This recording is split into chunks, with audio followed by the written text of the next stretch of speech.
नमस्कार साथियों, CGPSC current affair के ऑनलाइन प्लेटफॉर्म में आप सबका स्वागत है। आज के वीडियो में हम शारीरिक शिक्षा एवं योगा की श्रृंखला को आगे विस्तार देंगे। तो इसके अंतर्गत आज हम सबसे पहले चर्चा करेंगे योग से संबंधित महत्वपूर्ण तथ्यों पर। किस पर? योग से संबंधित महत्वपूर्ण तथ्यों पर क्या करेंगे? चर्चा करेंगे। किस पर? योग से संबंधित महत्वपूर्ण तथ्यों पर क्या करेंगे? सबसे पहले चर्चा करेंगे। ठीक है, तो पहला टॉपिक क्या होगा? योग से संबंधित महत्वपूर्ण तथ्यों पर चर्चा करेंगे। फिर दूसरे टॉपिक के अंतर्गत देखेंगे योग का क्षेत्र पर चर्चा करेंगे। किस पर? योग के क्षेत्र पर क्या करेंगे? चर्चा करेंगे। फिर देखेंगे तीसरे टॉपिक में हम चर्चा करेंगे योग का उद्देश्य पर। किस पर? योग का उद्देश्य पर क्या करेंगे? चर्चा करेंगे। किस पर? योग का उद्देश्य या क्या देखेंगे? इसके अंतर्गत हम महत्व देखेंगे, योग का क्या महत्व है। फिर देखेंगे चौथे टॉपिक में हम योगासन। किसका? योगा योगासन हेतु सावधानियों पर क्या करेंगे? चर्चा करेंगे। तो अर्थात योग करते समय क्या सावधानियां बरतना चाहिए, इस पर हम क्या करेंगे? चर्चा करेंगे। फिर हम पांचवें टॉपिक में हम चर्चा करेंगे योग का इतिहास पर। किस पर चर्चा करेंगे? योग के इतिहास पर क्या करेंगे? चर्चा करेंगे। अर्थात योग का हिस्ट्री को देखने का क्या करेंगे? प्रयास करेंगे। तो शुरुआत करते हैं सबसे पहले योग का महत्वपूर्ण तथ्यों पर। किससे? महत्वपूर्ण तथ्यों से शुरुआत करते हैं। किसके? योग के महत्वपूर्ण तथ्यों से क्या करते हैं? शुरुआत करते हैं आज के वीडियो का। तो सबसे पहले प्रश्न आपसे पूछ सकता है, भारत में अंतर्राष्ट्रीय योग उत्सव का आयोजन किसके द्वारा किया जाता है? तो हमें याद रखना है, भारत में अंतर्राष्ट्रीय योग उत्सव का आयोजन आयुष मंत्रालय द्वारा किया जाता है। तो पहला महत्वपूर्ण तथ्य क्या होगा? भारत में, कहां बात कर रहा हूं? भारत में अंतर्राष्ट्रीय अंतर्राष्ट्रीय योग का उत्सव, अंतर्राष्ट्रीय योग का उत्सव का आयोजन आयोजन आयोजन आयुष मंत्रालय द्वारा। किस मंत्रालय द्वारा? आयुष मंत्रालय द्वारा किया जाता है। किसके द्वारा? आयुष मंत्रालय द्वारा किया जाता है। तो आपको क्लियर होगा, भारत में योग उत्सव का आयोजन किसके द्वारा किया जाता है? आयुष मंत्रालय द्वारा। कौन सा? अंतर्राष्ट्रीय योग उत्सव का आयोजन। किसका? अंतर्राष्ट्रीय योग उत्सव का आयोजन किसके द्वारा किया जाता है? आयुष मंत्रालय द्वारा किया जाता है। इसको अंडरलाइन करके अच्छे से याद करना है आपको। फिर हम दूसरा महत्वपूर्ण तथ्यों पर चर्चा करते हैं। तो दूसरा महत्वपूर्ण तथ्य क्या है? मोरारजी। किस पर चर्चा करते हैं? मोरारजी देसाई। मोरारजी देसाई राष्ट्रीय योग संस्थान। किस पर चर्चा करते हैं? मोरारजी देसाई राष्ट्रीय योग संस्थान। तो सबसे पहले आपसे यह प्रश्न पूछ सकता है, मोरारजी देसाई राष्ट्रीय योग संस्थान कहाँ है करके। तो हमको याद रखना है, ये कहाँ है? दिल्ली। अर्थात कहाँ? नई दिल्ली में क्या है? स्थित है करके। तो इसका मुख्यालय क्या हो जाएगा? नई दिल्ली है करके। क्या है? नई दिल्ली या दिल्ली है करके। फिर इसमें हमको क्या याद रखना है? विशेष तथ्य याद रखना है। क्या याद रखना है? विशेष तथ्य। किसके संबंध में? राष्ट्रीय योग संस्थान के संबंध में। तो पहला विशेष तथ्य क्या होगा? यह स्वायत्त संगठन है। क्या है? स्वायत्त संगठन है करके। आपको याद रखना है, यह स्वायत्त संगठन है करके। ठीक है, ये हो गया हमारा पहला विशेष तथ्य। उसके बाद हमको याद रखना है, राष्ट्रीय योग संस्थान के संबंध में दूसरा विशेष तथ्य याद रखना है कि यह किसके अंतर्गत कार्यरत है। तो ये आयुष मंत्रालय के अंतर्गत क्या है? कार्यरत है। तो हमको दूसरा तथ्य क्या याद रखना है? आयुष मंत्रालय के, किस? आयुष मंत्रालय के अंतर्गत अंतर्गत क्या है? कार्यरत है। क्या है? कार्यरत है करके हमको याद रखना है। ठीक, तो ये हो गया हमारा दो विशेष तथ्य। अब थोड़ा सा देखते हैं इस राष्ट्रीय योग संस्थान का, क्या देखते हैं? विकास, किस प्रकार विकास हुआ। ठीक है, तो ये क्या था? 1970 के रूप में, 70 के समय क्या था? ये अस्पताल के रूप में था, जहां चिकित्सा होता था और क्या होता था? होम्योपैथी के माध्यम से क्या होता था? इलाज होता था। तो शुरुआत में जब क्या था? 1970 में यह क्या था? अस्पताल के रूप में था। किस रूप में था? अस्पताल के रूप में था करके याद रखना है। किस रूप में था? अस्पताल के रूप में था। फिर 1970 के बाद क्या हुआ? 1976 के समय में क्या हुआ? 1976 के समय में इसका नाम क्या किया गया? इसका नाम क्या कर दिया गया? केंद्रीय योग अनुसंधान संस्था में क्या कर दिया गया? क्या कर दिया गया? परिवर्तित कर दिया गया। तो 1976 में इसे क्या कर दिया गया? केंद्रीय योग अनुसंधान, क्या बोल रहा हूं? केंद्रीय योग अनुसंधान संस्थान संस्थान नामक संस्थान में परिवर्तित कर दिया गया, परिवर्तन किया गया। ठीक है, परिवर्तित कर दिया गया या परिवर्तन किया गया। ठीक है, तो 1970 में अस्पताल के रूप में था, 1976 में केंद्रीय योग अनुसंधान नामक संस्थान के रूप में इसे क्या कर दिया गया, परिवर्तन कर दिया गया। फिर इसको याद रखना है 1976 के बाद हमें याद रखना है 1988 को। कब? 1988 में इसको विस्तृत रूप से अध्यादेश के साथ, किसके रूप में, एक विस्तृत अध्यादेश के साथ इस संस्था का नाम बदलकर मोरारजी देसाई राष्ट्रीय योग संस्थान कर दिया गया। तो याद रखिएगा इसका नाम कब पड़ा, मोरारजी देसाई राष्ट्रीय योग संस्थान। 1988 में इसका नाम क्या हो गया, मोरारजी देसाई राष्ट्रीय योग संस्थान। तो यहां हम लिखेंगे 1988 में विस्तृत अध्यादेश, किसके साथ बोल रहा हूं, विस्तृत अध्यादेश के साथ, मात्राओं पर ध्यान मत दीजिएगा, विस्तृत अध्यादेश के साथ संस्थान का, क्या बोल रहा हूं, संस्थान का नाम बदलकर क्या कर दिया गया करके आपको याद रखना है कि मोरारजी देसाई, क्या, मोरारजी देसाई राष्ट्रीय योग संस्थान कर दिया गया। क्या कर दिया गया, राष्ट्रीय योग संस्थान कर दिया गया।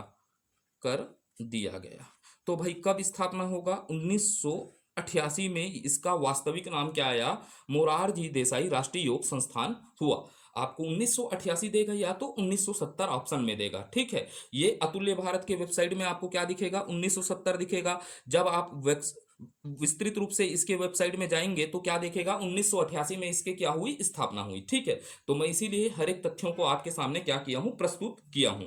तो ये हो गया हमारा। ठीक है, अब इसके बाद आपको याद रखना है भारतीय योग संस्थान, किसको, भारतीय योग संस्थान को। जो भी प्रश्न पूछे आपसे बनना चाहिए। भारतीय योग संस्थान की बात करते हैं, किसकी बात करते हैं, भारतीय योग संस्थान की। तो इसकी स्थापना कब हुई, तो हमें याद रखना है 10 अप्रैल को। कब हुआ, 10 अप्रैल 1967 को। कब, 10 अप्रैल 1967 को क्या हुआ, भारतीय योग संस्थान की क्या की गई, स्थापना की गई।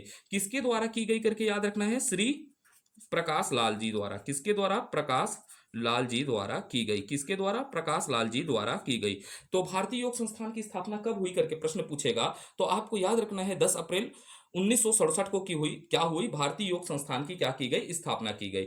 फिर हमको याद रखना है अगला पॉइंट। ठीक है, बिहार, किसकी बात कर रहा हूं, बिहार स्कूल ऑफ योग की स्थापना कब हुई, बिहार स्कूल ऑफ योग की स्थापना कब की गई। तो आपसे प्रश्न पूछेगा बिहार स्कूल ऑफ योग की स्थापना कब की गई, 1964 में की गई। कब की गई, 1964 में की गई। ठीक है, तो भाई किसके द्वारा किया गया करके प्रश्न पूछेगा, द्वारा। तो द्वारा याद रखना है स्वामी सत्यानंद, क्या याद रखना है, सत्यानंद द्वारा किया गया। किसके द्वारा, स्वामी सत्यानंद द्वारा किया गया। तो आपसे प्रश्न पूछेगा बिहार स्कूल ऑफ योगा की स्थापना कब हुई, तो कब हुई करके याद रखना है, स्थापना 1964 में हुई। किसके द्वारा, स्वामी सत्यानंद द्वारा किया गया। किसके द्वारा किया गया, स्वामी सत्यानंद द्वारा किया गया।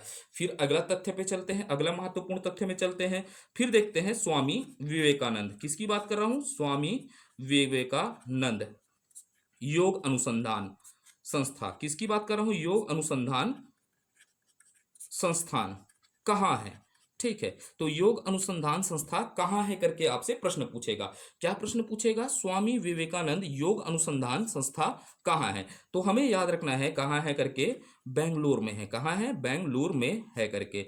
तो स्वामी विवेकानंद योग संस्थान कहां, अनुसंधान संस्थान कहां है, बेंगलुरु में है। कहां है, बेंगलुरु में है। उसके बाद याद रखना है राममणि, क्या याद रखना है, राममणि।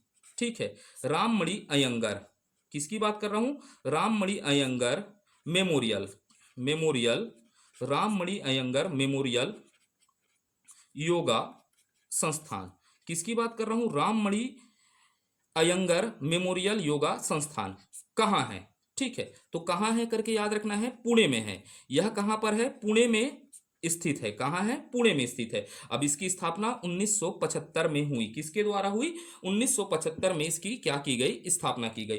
तो राममणि अयंगर मेमोरियल योग संस्थान कहां है, पुणे में है। इसकी स्थापना कब हुई, 1975 में की गई। ये महत्वपूर्ण तथ्य है, इसे याद रखिएगा। कोई भी तथ्य आपसे पूछे तो प्रश्न आपसे बनना चाहिए। फिर देखना है हमको अयंगर योग, किसकी बात करना है, अयंगर योग की बात करना है। किसकी, अयंगर योग। योग के संस्थापक कौन है? तो आपसे प्रश्न पूछ सकता है अयंगर योग के संस्थापक कौन है? तो आपको याद रखना है बी के एस। क्या याद रखना है? बी के एस अयंगर। ठीक है, कौन? बी के एस अयंगर जी इसके क्या है? संस्थापक थे। ठीक है, तो भाई अयंगर योग के संस्थापक कौन है करके प्रश्न पूछेगा। बी के एस अयंगर को किसकी बात कर रहा हूं?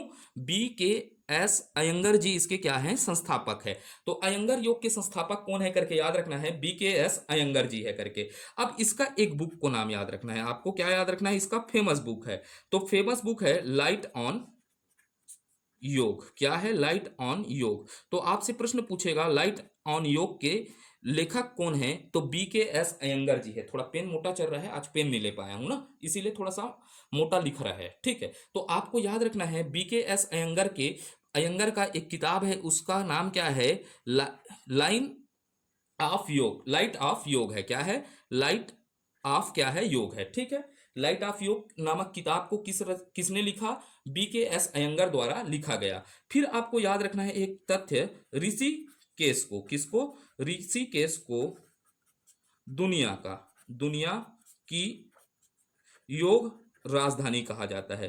किसको? ऋषिकेश को दुनिया की योग राजधानी कहा जाता है। तो ये भी प्रश्न पूछ सकता है आपसे कि भाई दुनिया की योग की राजधानी किसे कहा जाता है? तो ऋषिकेश को कहा जाता है। किसे कहा जाता है? ऋषिकेश को कहा जाता है करके। ठीक, एकदम क्लियर है। ठीक, तो आगे चलते हैं। अब आगे देखते हैं विवेकानंद। किसकी बात करता हूं? विवेकानंद। विवेकानंद योग विश्वविद्यालय, विश्वविद्यालय की स्थापना। तो आपसे प्रश्न पूछेगा विवेकानंद योग विश्वविद्यालय की स्थापना कहाँ की गई? तो विवेकानंद योग विश्वविद्यालय की स्थापना कहाँ की गई? अमेरिका में। कहाँ पर? अमेरिका के कहाँ? लॉस एंजिलस में। कहाँ? एंजिलस में किया गया, लॉस एंजलस में किया गया। तो भाई आपसे प्रश्न पूछेगा विवेकानंद योग विश्वविद्यालय की स्थापना कहाँ की गई? तो अमेरिका के लॉस एंजलस में की गई करके। अब इसकी खास बात है, इसकी खास बात क्यों है? ये विशेष को आपको याद रखना है, ये विशेष इसका खास तथ्य है। तो क्यों पढ़ रहे हैं हम करके याद रखना है कि भारत के बाहर, कहाँ? भारत के बाहर करके आपको याद रखना है। भारत के बाहर दुनिया का पहला विश्वविद्यालय है। योगा का क्या है? पहला विश्वविद्यालय है करके याद रखना है। योग का पहला विश्वविद्यालय है। पहला योग का क्या लिख दिया हूं? योग का विश्वविद्यालय है। तो भारत के बाहर दुनिया का पहला योग का विश्वविद्यालय कहाँ खोला गया? अमेरिका में खोला गया। या अमेरिका नहीं देगा तो आपको क्या देगा? लॉस एंजलस देगा करके। फिर हमको याद रखना है, अगला तथ्य याद रखना है, थोड़ा ये विवादित आदमी थे करके याद रखना है। विक्रम योग। किसकी बात करता हूं? विक्रम योग के संस्थापक। ठीक है, इन पर थोड़ा सा क्या है, यौन उत्पीड़न का केस भी लगा था, इसीलिए हम इसको चर्चा कर लेते हैं। विक्रम योग के संस्थापक कौन है करके प्रश्न पूछेगा। तो आपको याद रखना है विक्रम चौधरी है करके। क्या है? चौधरी जी हैं विक्रम योग के संस्थापक। किसके? विक्रम योग के संस्थापक कौन है करके प्रश्न पूछेगा तो विक्रम चौधरी है करके आपको याद रखना है। ठीक है, अब इसके बाद मेरिकल। किसकी बात कर रहा हूं? Miracles of face yoga. किसकी? Miracles, miracles of face yoga. ठीक है, किसकी बात कर रहा हूं? मेरिकल ऑफ फेस योगा पुस्तक किसका है करके। ठीक है, अभी हाल ही में विवेचन हुआ है 2022 में, तो ये प्रश्न बन सकता है। तो मेरिकल्स ऑफ फेस योगा नामक किताब किसका है? तो इसको याद रखना है मानसी गुलाटी का है। किसका है? मानसी गुलाटी जी का है करके। ठीक है, मानसी गुलाटी का। ठीक है, गुलाटी जी का है करके। ठीक, तो किसका है? मानसी गुलाटी जी का है। तो मिरेकल्स ऑफ फेस नामक किताब किसने लिखा है? मानसी गुलाटी जी ने लिखा है। उसके बाद आपको याद रखना है कृष्णा, कृष्णा आचार्य। किसकी बात कर रहा हूं? कृष्णाचार्य योग केंद्र। कृष्णाचार्य योग केंद्र कहाँ है? तो मैं आपसे उम्मीद करूंगा इसे कमेंट के माध्यम से बताइएगा। तो कृष्णाचार्य योग केंद्र कहाँ है करके आप इसको कमेंट के माध्यम से बताइएगा। बहुत गर्मी है, रात का समय है, लगभग लगभग 11:30 बज रहा है, वीडियो बना रहा हूँ, लाइट है, पंखा चालू नहीं कर सकता, पसीना पसीना हो गया हूँ, तो बार बार पसीना पोंछना पड़ रहा है, इसीलिए थोड़ा डिस्ट्रैक्ट हो रहा है। तो ध्यान मत दीजिएगा, पढ़ना है आपको अच्छे से। ठीक है, जितने कंटेंट लिखा रहा हूँ ये किताबों में नहीं दिखेगा आपको, कोई भी छत्तीसगढ़ के पब्लिकेशन के किताबों में नहीं दिखेगा। लोग ये किताब पढ़ के जाते हैं, ठीक है, यहाँ भी नहीं है, ठीक है। मैं ये प्रयास करता हूँ जब भी मैंने पढ़ाया है, 5 साल का अनुभव है टीचिंग करने का, ठीक। तो मैं हमेशा यही चीज़ जानता हूँ, जिसके पास कंटेंट है वही वन डे एग्जाम निकाल सकता है। फैक्ट बेस्ड एग्जाम होता है व्यापम, हमने पढ़ाया है और हमने देखा है, जिसके पास फैक्ट है वही एग्जाम निकाल सकता है व्यापम का। यहाँ कॉन्सेप्ट काम नहीं करता, जहाँ सीजीपीएससी में कॉन्सेप्ट काम आता है, इस बार तो नहीं आया था कॉन्सेप्ट बेस, लेकिन व्यापम में कॉन्सेप्ट बेस एक ही सब्जेक्ट होता है, संविधान, जिसे हम विस्तृत चर्चा करेंगे। वहाँ हम देखेंगे कि कॉन्सेप्ट क्या होता है। ये तो अभी मेरा कोर जोन नहीं है, मेरा कोर जोन रहा है इकोनॉमिक, जियोग्राफी, पॉलिटी, बहुत सारे हैं। जीएस के हर एक सब्जेक्ट को पढ़ाने का अनुभव रहा है, ठीक है। तो अब देखते हैं योग के क्षेत्र पर चर्चा करते हैं। किस पर? योग के क्षेत्र पर चर्चा करते हैं। तो योग का क्षेत्र क्या हो सकता है? चिकित्सा में भी होता है, चिकित्सा है या नहीं है, चिकित्सा के क्षेत्र में योग है, ठीक है। शिक्षा है, तो भाई अभी तो आप पढ़ रहे हो तभी तो योग को पढ़ रहे हो, शिक्षा का क्षेत्र भी होता है। योग का क्षेत्र कहाँ है? शिक्षा में भी है, आध्यात्मिक में भी है। किसमें? आध्यात्मिक क्षेत्र में भी योग का महत्व है। भी आप ध्यान योग लगाते हैं, क्या लगाते हैं? ध्यान योग लगाते हैं। उसके बाद धार्मिक क्षेत्र में भी महत्व है, आप पूजा पाठ धार्मिक अनुसंधान करते हैं, तो आपको क्या बोला जाता है? मन की शुद्धि के लिए योग करिए करके, ठीक है। पुनर्वासन के लिए भी इसका है क्षेत्र, योग का क्षेत्र कहाँ है? पुनर्वासन के लिए, ठीक है। उसके बाद याद रखना है सांस्कृतिक, किसकी बात करता हूं? सांस्कृतिक विरासत, विरासत एवं या धरोहर में के रूप में भी योग का क्या है? क्षेत्र है, ठीक है। तो चिकित्सा के क्षेत्र में योग है, शिक्षा के क्षेत्र में योग है, आध्यात्मिक के क्षेत्र में योग में है, धार्मिक में है। पुनर्वासन का मतलब क्या होता है? शरीर की शुद्धि करने के लिए भी क्या किया जाता है? योग किया जाता है। सांस्कृतिक विरासत एवं धरोहर के रूप में भी किसका महत्व है? योग का महत्व है। अब यहां से हम चर्चा करेंगे योग का उद्देश्य। किस पर चर्चा करेंगे? योग के उद्देश्य या महत्व। ये उद्देश्य और महत्व एक ही तरीके से हम देखने का क्या करेंगे? प्रयास करेंगे।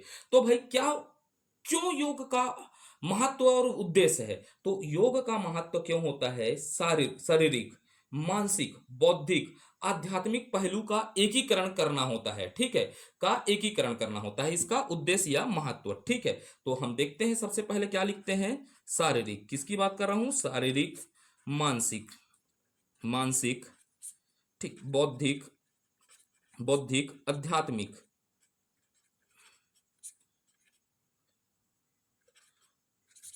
बौद्धिक, आध्यात्मिक, आध्यात्मिक पहलुओं का एकीकरण करना, एकीकरण करना, इसका क्या है? उद्देश्य है करके। तो भाई योग का उद्देश्य क्या होगा करके? मानसिक, बौद्धिक, आध्यात्मिक पहलुओं का क्या करना? एकीकरण करना, क्या है इसका उद्देश्य है। तो एक एक चीज में देखते हैं। अब देख लेते हैं किसमें? शारीरिक, मानसिक, बौद्धिक, आध्यात्मिक पहलुओं का एकीकरण क्या है? इसका उद्देश्य है। और इन्हीं क्षेत्र में इसका क्या है? महत्व है। तो सबसे पहले क्या देख लेते हैं? उद्देश्य और महत्व में सबसे पहले देखते हैं शारीरिक रूप में। किसमें? शारीरिक रूप में। इसको रटना नहीं है, आपको समझना है। शारीरिक रूप में देखते हैं, ठीक है। इसका उद्देश्य और महत्व क्या होगा? तो शारीरिक रूप में भाई ये मानव है, ठीक है, ये मानव है, समझिएगा। अब यहां से समझने वाली चीजें हैं। अब यहां से मेरा चालू हो जाता है, ठीक है, समझाना। ये क्या है? मानव है। तो मानव को क्या करना है? योग करेगा, करो योग रहो निरोग, तो क्या होता है? रोग से बचाव होगा, रोगों से बचाव करना, इसका महत्व क्या है? रोगों से बचाव, या इसका उद्देश्य भी होगा। अब भाई क्या होगा? शारीरिक स्वच्छता, किसकी? शारीरिक स्वच्छता, किसकी बात होता है? शारीरिक स्वच्छता। तो आप क्या करोगे? नाड़ी शोधन करोगे, ठीक है। आप क्या करोगे? ऐसा नाक से क्या करते हैं? पानी डालकर इधर से निकालते हैं, नेति क्रिया, जल नेति क्रिया करोगे, तो शारीरिक स्वच्छता आता है, ठीक है। तो ये शारीरिक स्वच्छता हेतु भी है, ठीक है। उसके बाद रखना है शारीरिक सौंदर्यता, किसके लिए होता है? शारीरिक को, शरीर को शारीरिक सौंदर्यता हेतु, किसके हेतु? सौंदर्यता बनाने हेतु भी इसका क्या किया जाता है? योग करता है। आप देखते हैं शिल्पा शेट्टी को, कितनी सुंदर दिखती है, ठीक है। इतनी सुंदर हूं तो मैं क्या करूं वाला, तो उन लोग क्या करते हैं? योग करते हैं। तो शारीरिक सुंदरता बनाने हेतु भी क्या होता है? इसका क्या है? उद्देश्य है। अब ये रखिएगा, शरीर की सही मुद्रा के लिए, किसके लिए? शरीर का सही मुद्रा हेतु, किसे हेतु, शरीर के सही मुद्रा हेतु भी क्या है, योग का महत्व है। और ये योग का उद्देश्य भी है कि लोगों का शारीरिक का स्ट्रक्चर कैसा हो, सही हो। कई लोग ऐसे चलते हैं टेढ़ा होकर, क्योंकि फिर टीवी देखने का आदत हो गया है, ऐसे ही लेट कर टेढ़ा हो जाते हैं। तो योग करने से शरीर की शारीरिक मुद्रा कैसी होती है, सही होती है। ठीक है, इसके लिए भी होता है। ठीक, उसके बाद याद रखना है आपको मांसपेशियों का, किसके, मांसपेशियों को विकसित करने हेतु, क्या करने हेतु, मांसपेशियों को विकसित करने हेतु। ठीक है, इसका क्या है, महत्व है या उद्देश्य है। भाई आप योग करोगे, सपाटे मारोगे, तो आप सुने हैं ना 50 सपाटों वाला चैलेंज वाला, आप एक व्यक्ति देखते होंगे, ठीक है, यूट्यूब में। तो उसके मांसपेशियां कैसी होती है, विकसित होती है, बड़े बड़े डोले आते हैं। तो योग का क्या होता है, मांसपेशियों को विकसित करने हेतु भी क्या होता है, महत्व होता है। ठीक है, उसके बाद याद रखना है हृदय, किसका, हृदय या फेफड़ों की, किसकी, फेफड़ों की क्षमता, क्षमता बढ़ाने हेतु। ठीक है, हृदय और फेफड़ों की क्षमता बढ़ाने हेतु। भाई आप शरीर में ऑक्सीजन ले रहे हो, तो आपकी हृदय की क्षमता और फेफड़ों की क्षमता क्या होगी, बढ़ेगी। अब इसके बाद क्या होता है, लचीलापन, लचक विकसित करने हेतु, क्या करने होते हो, लचक विकसित करने में सहायक है, में सहायक, लचक विकसित में सहायक लिख देता हूं ना। ठीक है, आप क्लियर रहेगा।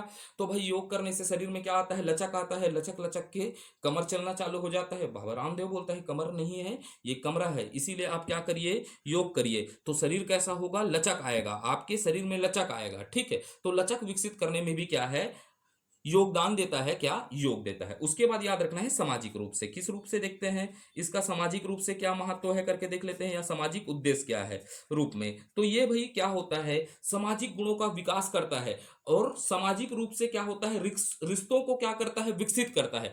क्योंकि भाई सामाजिक गुणों को विकास करता है, योग में अनेक अनेक प्रकार से क्या दिए जाते हैं, उपदेश दिए जाते हैं। जैसे आप बाबा रामदेव को देखते हैं, ये क्या करते हैं, समाज के विभिन्न लोगों को क्या करते हैं, आपस में बुलाते हैं, जिससे क्या होता है, सामाजिक रिश्तों का क्या होता है, विकास होता है।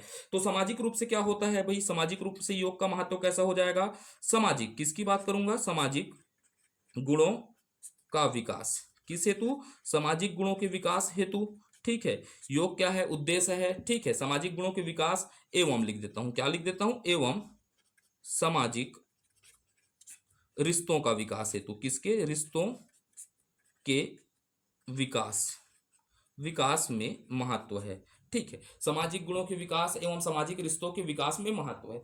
कई लोग बोलते हैं राइटिंग नहीं जमता, राइटिंग क्यों नहीं जमता, क्योंकि मेरे ये मार्कर है, जो स्केच पेन है, वो क्या हो जाता है, मोटा हो जाता है, और चलने में क्या हो जाता है, परेशानी हो जाता है।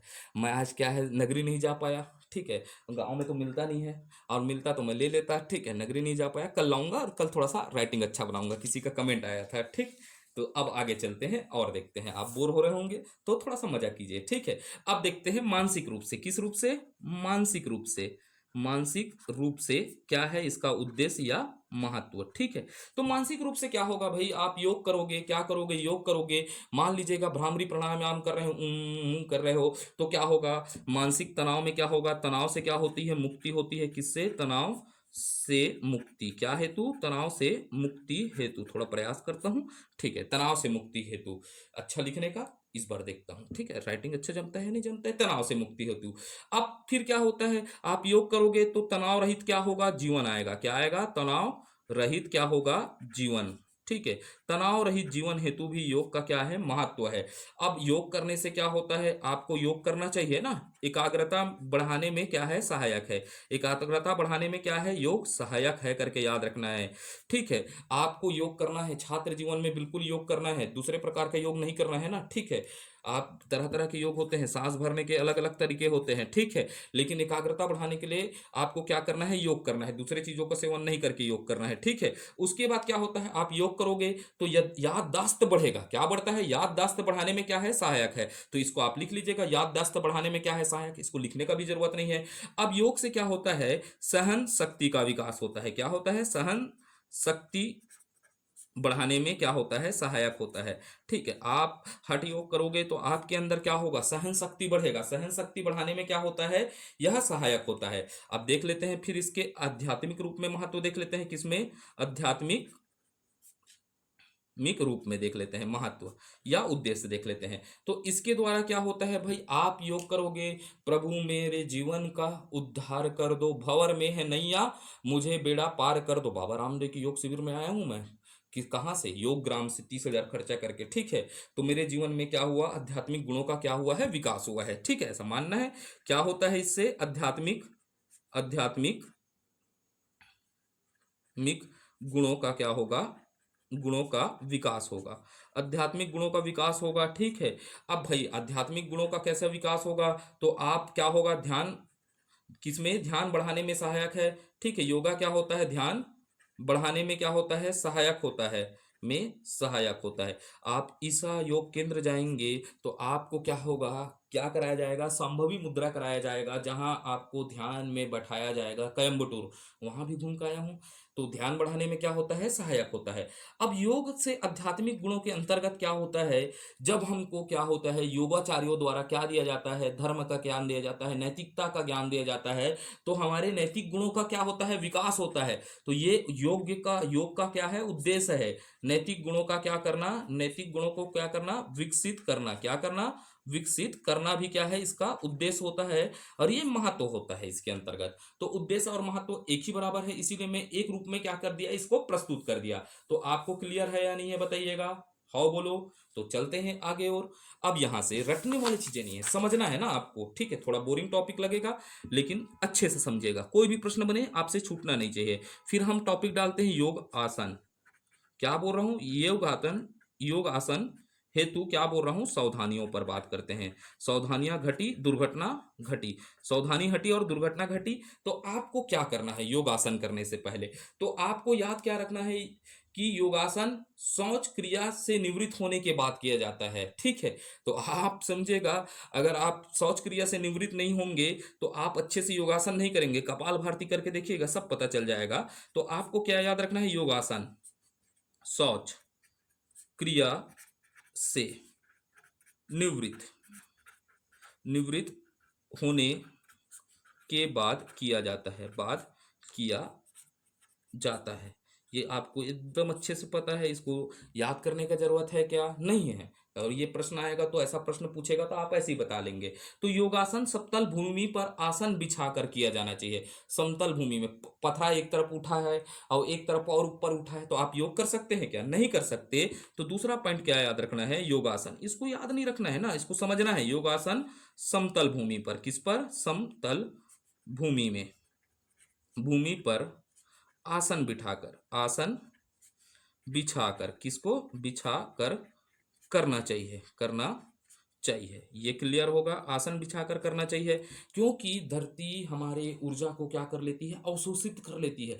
जो योग से हमने शरीर में ऊर्जा को क्या किया है, संचार किया है। अगर हम जमीन के तत्वों पर रहें तो वो क्या होता है, जमीन पर हम शरीर को स्पर्श करें तो हमारी ऊर्जा क्या होगी, धरती अवशोषित कर लेगी। इसीलिए हमें आसन बिछाकर क्या करना चाहिए, योग करना चाहिए।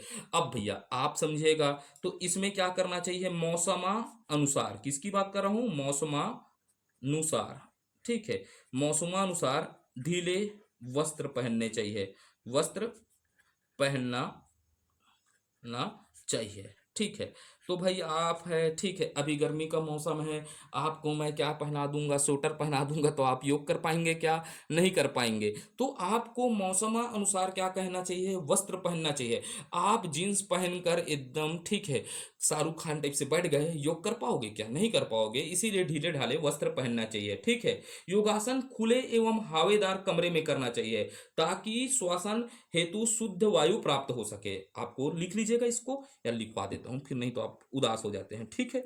योगासन, हंसते रहिए, योगासन खुले खुले एवं हवादार हवादार कमरे में करना चाहिए, ठीक है। हवादार कमरे में चलना चाहिए ताकि श्वसन में शुद्ध वायु प्राप्त हो सके। इसको भी लिख देता हूं, ताकि श्वसन में शुद्ध वायु प्राप्त हो सके, ठीक है।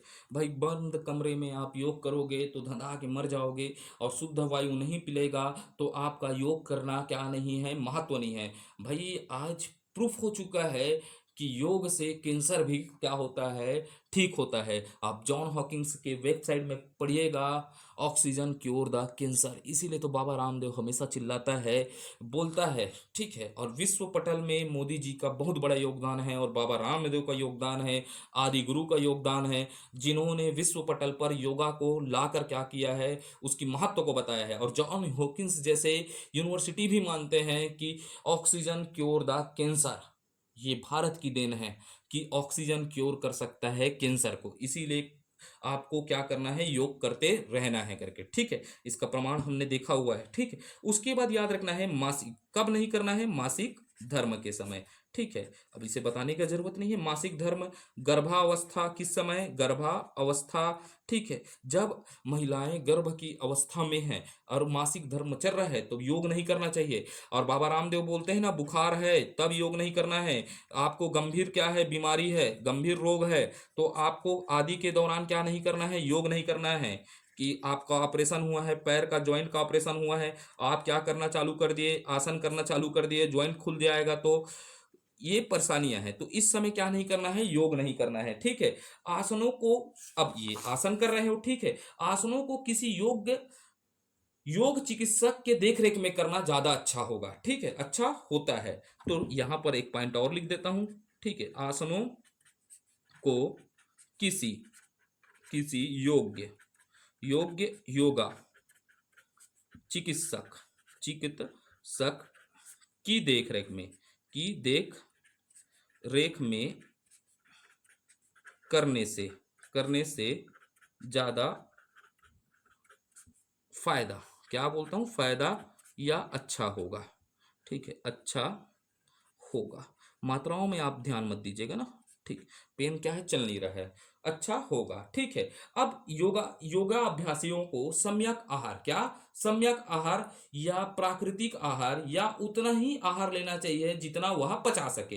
भाई योगाभ्यासी को सम्यक आहार का मतलब होता है समय अनुसार आहार लेना चाहिए, प्राकृतिक भोजन करना चाहिए, उतना ही भोजन करना चाहिए जितना आप क्या कर सके, पचा सके, ठीक है। ठूस ठूस ले खाओगे तो आप योग नहीं कर पाओगे, इसका मतलब ये है, ठीक है। तो यहां पर लिख लेता हूं, मैं यहां पर लिख देता हूं, अभ्यासी योगा अभ्यासियों को सम्यक, किसकी बात कर रहा हूं, सम्यक आहार अर्थात अर्थात भोजन, प्राकृतिक भोजन की बात कर देता हूं ना, प्राकृतिक भोजन, ठीक है। जो फल फूल है, मांसाहार नहीं करना है ना, प्राकृतिक भोजन, और उतना उतना ही खाना उतना ही लेना चाहिए जितना कि पचने में आसानी हो। और भैया आप लोग मत बोल दीजिएगा, हम तो गुरुजी खा देता ना, ओकर बाद योगल भी कर देता ना, ओकर बाद हाजमोलल खा डकार घले लेता है नहीं, वैसा नहीं है, ठीक। तो उतना ही खाना है जितना आप क्या कर सकते हैं, पचा सकते हैं। अब देखते हैं योगा का इतिहास पर चर्चा करते हैं, थोड़ा सा योगा का इतिहास पर चर्चा कर लेते हैं, ठीक है, इतिहास पर चर्चा कर लेते हैं, ठीक। यहाँ से भी एक प्रश्न मैं देखा हूँ बीपीएड के एग्जाम में, ठीक है, तो उस प्रश्नों पर चर्चा करता हूँ। तो योग का प्रारंभ के संबंध में किस ग्रंथ में वर्णन किया गया है। तो क्या प्रश्न पूछा था, योग का, क्या पूछ रहा है, योग का प्रारंभ, किसकी बात कर रहा हूं, प्रारंभ, योग का प्रारंभ तथा योग के प्रारंभ के संबंधित संबंधित नहीं, योग के प्रारंभ या लिख देता हूं, या इसके इसके संबंधित ग्रंथ, किस इससे संबंधित वर्णन, किससे, योग से संबंधित वर्णन किस ग्रंथ में किया गया है। इस प्रकार प्रश्न दिखा आपसे आपसे इस प्रकार प्रश्न पूछेगा तो आप चौंकना नहीं है, ठीक है। योग का प्रारंभ या इससे संबंधित किस ग्रंथ में वर्णन किया गया है, ठीक है। यहां पर बहुत सारे दिए थे ऑप्शन, तो इसका वर्णन कहाँ किया गया है, याद रखना है, भगवत गीता में। तो सबसे पहले वर्णन किसमें किया गया है, भगवत गीता में है। इसका वर्णन किसमें है, भगवत गीता में है। कहाँ है, भगवत गीता में है। अब इस भगवत गीता में है तो गीता के चतुर्थ अध्याय के प्रारंभ में आपको याद रखना है कि यहां पर क्या वर्णन किया गया है, गीता में क्या वर्णन किया गया है, गीता के चतुर्थ, किसकी बात करता हूं, चतुर्थ अध्याय, अध्याय के आरंभ में किसमें आरंभ में गीता के चतुर्थ अध्याय के आरंभ में श्री कृष्ण किससे श्री कृष्ण कृष्ण अर्जुन को किसको अर्जुन को उपदेश देते हुए कहते हैं उपदेश देते हुए कहते हैं। ठीक है, ये प्रश्न बनता है ना, किसे उपदेश देते हुए कहते हैं, अर्जुन को उपदेश देते हुए कहते हैं। ठीक है, तो भागवत गीता के चतुर्थ अध्याय में, तो भाई कहाँ किस अध्याय में वर्णन मिलता है करके भी प्रश्न पूछेगा। जब मैं एमसीक्यू कराऊंगा तो आपको याद रखना है किसमें, चतुर्थ अध्याय में। तो श्री कृष्ण अर्जुन को उपदेश देते हुए कहते हैं, हे अर्जुन, क्या बोलते हैं, हे अर्जुन, मैंने योग का उपदेश सृष्टि के आरंभ में सूर्य देवता को दिया है करके। तो सबसे पहले आरंभ में किसको उपदेश दिया, सूर्य देवता को दिया। कृष्ण ने किसको उपदेश दिया, सूर्य देवता को उपदेश दिया। ये भी प्रश्न पूछा है ना। ठीक है, तो यहां पर कहते हैं मैंने योग उपदेश उपदेश सृष्टि के प्रारंभ में, किसके, सृष्टि के आरंभ में किसको दिया, सूर्य देवता को दिया। किसको दिया, सूर्य देवता को दिया।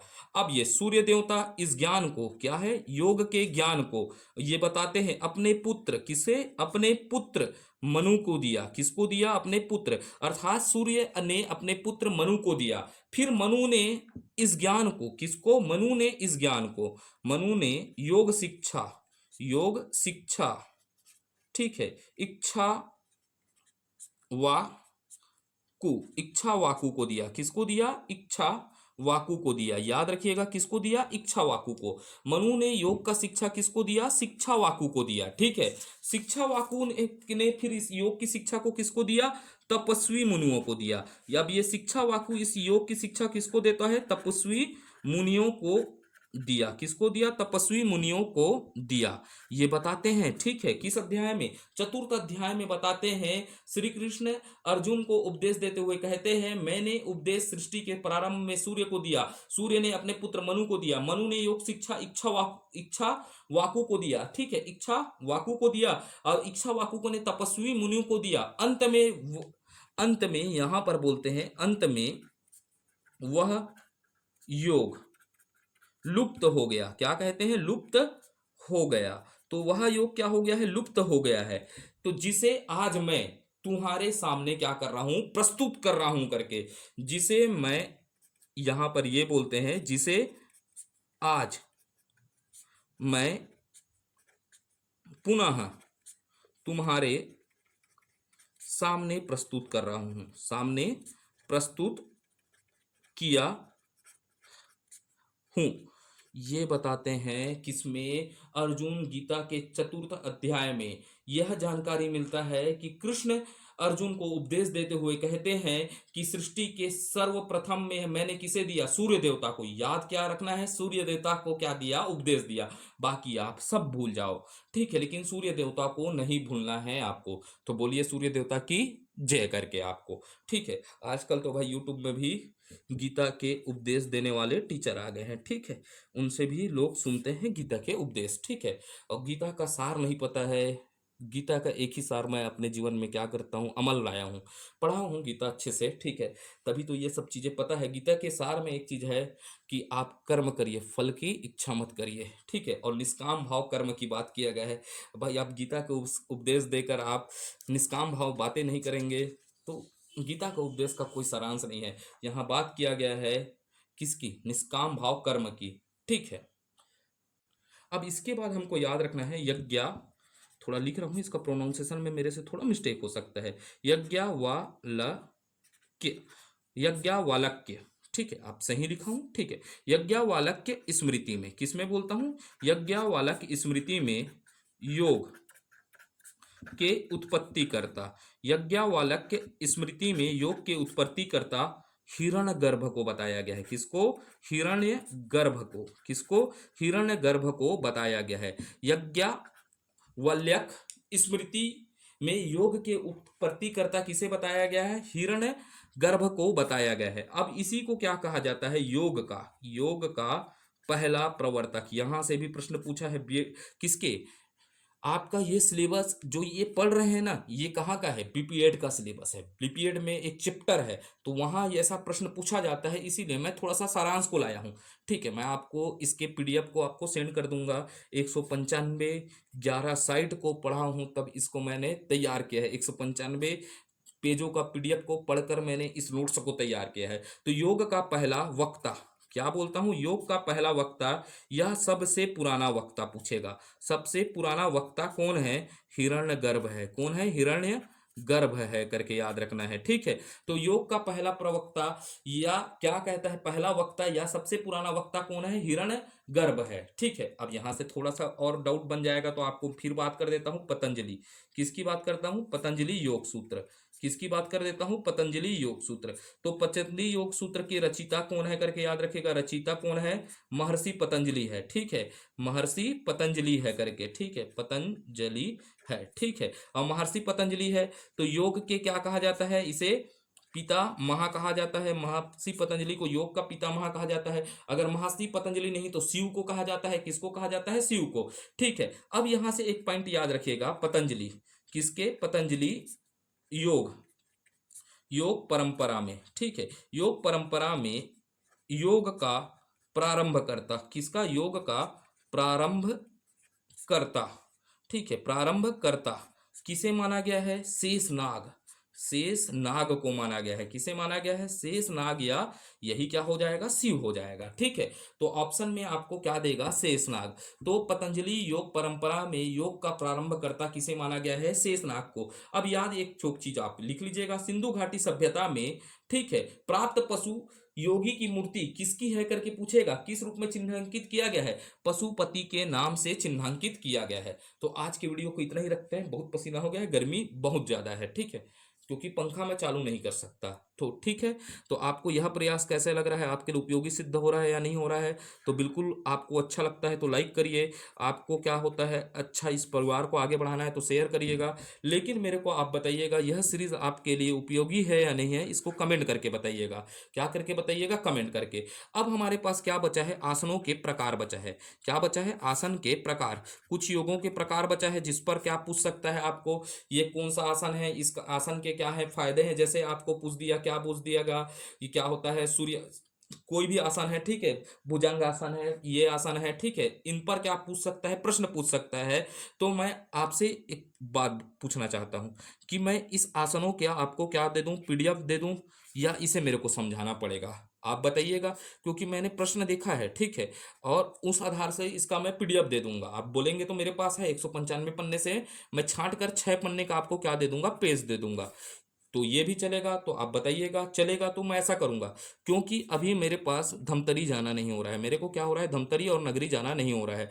जैसे ही मैं धमतरी और नगरी जाऊंगा तो उसके मैं क्या निकालूंगा, योगासन के मैं फोटो निकाल पाऊंगा। इसलिए मेरे को क्या हो जाएगा, थोड़ा लेट हो जाएगा। आप बोलेंगे तो इसका मैं पीडीएफ दे दूंगा, नहीं तो इसके मैं फोटो निकाल पाऊंगा। क्योंकि मेरे को टैब में पढ़ाने का आदत नहीं है, जहां मैं स्लाइड लेकर आऊं वहां पर मैं फंस जाऊंगा, मेरे को आता ही नहीं हुआ ऐसा पढ़ाना।